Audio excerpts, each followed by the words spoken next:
Bonjour à tous et bienvenue dans la chaîne de Axel au Japon.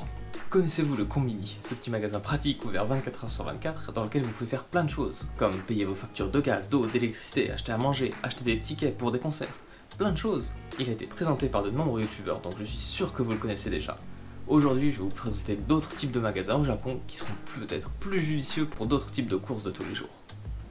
Comme vous le saviez tous, ou si je viens de vous le présenter comme vous le savez maintenant tous, le Konbini est un magasin ouvert 24h sur 24. Et avec ça sont liées certaines contraintes, comme le fait que les prix soient un peu plus chers qu'ailleurs. En numéro 1, je vais vous présenter le supermarché basique, comme My Basket ou Seiyu. Dans My Basket ou Seiyu, vous aurez plus de choix, plus grande surface de magasin et des prix plus raisonnables. On en trouve également un peu de partout au Japon, ils sont moins fréquents que les Konbini, mais c'est sûr que vous allez en avoir à côté de chez vous. En numéro 2, je vous présente le drugstore. Donc le drugstore, c'est le magasin pharmacie qui va être représenté avec un petit kanji kusuri qui veut dire médicament. Et parmi ceux-ci, on peut citer Welcia ou Matsumoto. On y trouve principalement des médicaments, comme vous pouviez vous en douter, mais également des produits ménagers, des produits pour la maison. Vous pouvez y trouver des pantoufles, de la nourriture, mais pas de viande fraîche, plus de la nourriture prête à manger, un peu comme des nuggets ou des choses comme ça. Et chose étonnante, dans ces pharmacies, on peut également trouver de l'alcool, des gâteaux apéro, toutes sortes d'autres choses, et en général, elles sont un peu moins chères que les Konbini.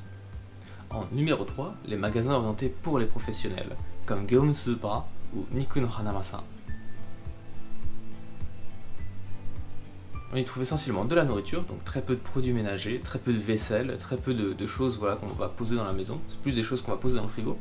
On trouvera généralement des grandes quantités, par exemple le sachet de 2 kg de poulet surgelé, mais pas uniquement. Donc on peut y aller pour nos courses de la semaine, il n'y a pas de problème. On peut trouver la petite barquette de 200 g de poulet également, il n'y a pas de problème, ça sera moins cher qu'ailleurs.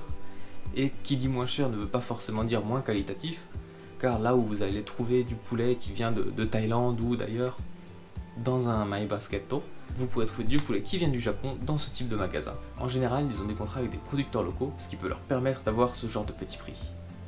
En numéro 4, le mall, donc le centre commercial. Parmi eux, on peut citer Ion ou Iyase. Vous allez plus les chercher pour les trouver, c'est plus difficile de tomber dessus par hasard. Mais dans un mall, vous allez pouvoir trouver énormément de choses. Si vous cherchez du thé, vous pourrez trouver un magasin de thé dans le mall. Si vous cherchez du linge de maison, vous aurez un magasin de linge de maison. Il y en a sur presque 10 étages et vous pourrez toujours trouver votre bonheur dans un mall. Le problème ou le point positif si vous aimez le shopping, c'est que vous pourriez passer la journée entière. Mention spéciale pour finir cette liste de magasins dans lesquels vous pourrez faire vos courses, les vending machines. Les vending machines, il y en a vraiment de partout au Japon.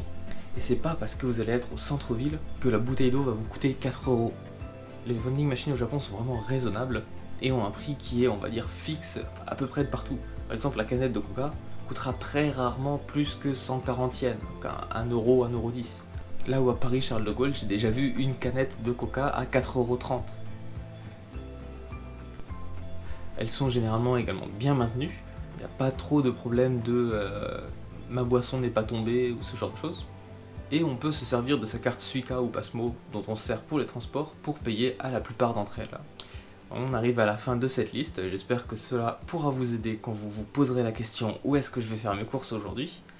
On se voit très bientôt pour une autre vidéo, bye.